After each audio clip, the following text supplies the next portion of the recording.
kabayan, magandang araw po sa inyo, magandang tanghali, magandang umaga po sa inyo sa lahat, kung saan po tayo naroon. Magandang buhay po sa inyo lahat mga boss, mga kabayan. Ito po ngayon, magluto po tayo ng ating ulam para sa pananghalian. Kung po ito, mag-save po tayo ng isdang ito, hasa-hasa. Yan, salay-salay, isdang bato yan. Pinaghalo-halo na po natin siya para isang luto. Total paksiw naman po siya. Ito po, ilagay na po natin siya sa ating kaserola. Yan, paksiw po tayo para hanggang bukas na ulam na po yan, para hindi po aksaya pagluluto, aksaya sa rekado, sa pangsahog. Ito po, nilalagay ko na po siya. Kinakamata ko lang po ng maayos para magkasya sa kaserola.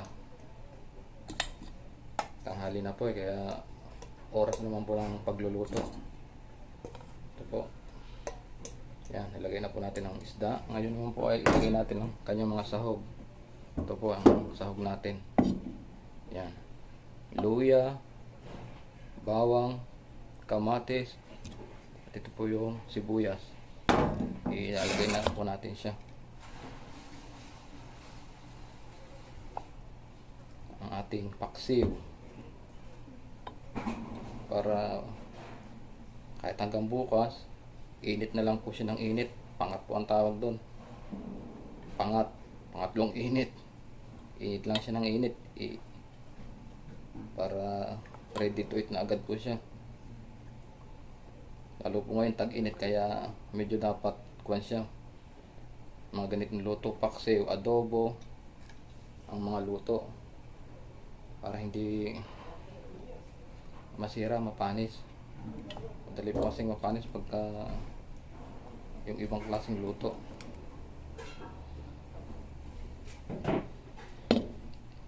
Yan po, nilagay na po natin ang ibang sahog. Yan po sibuyas.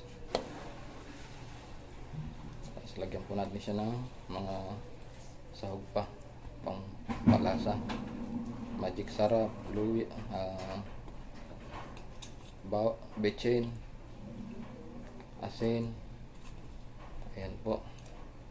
Siya na po kayo at medyo mainit nga kaya medyo walang hangin na pumapasok. Mainit po sa kusina. Ayan, loaded na po siya. Tignan po ayusin ko lang po yung kaserola.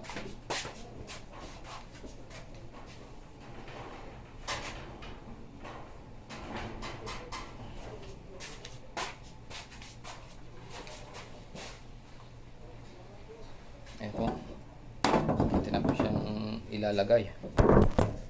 Isalangan po natin siya. Ako na po mga boss, mga kabayan. Maraming salamat po muli sa inyo. God bless you all. Thank you very much po sa muling pagsubaybay at pagbisita sa aking channel. God bless you all po. Maraming salamat po sa inyo boss, mga kabayan. Thank you po sa inyo. God bless you all. Lagi po tayo mag-ingat saan po tayo naroon. Sige po, bye bye po.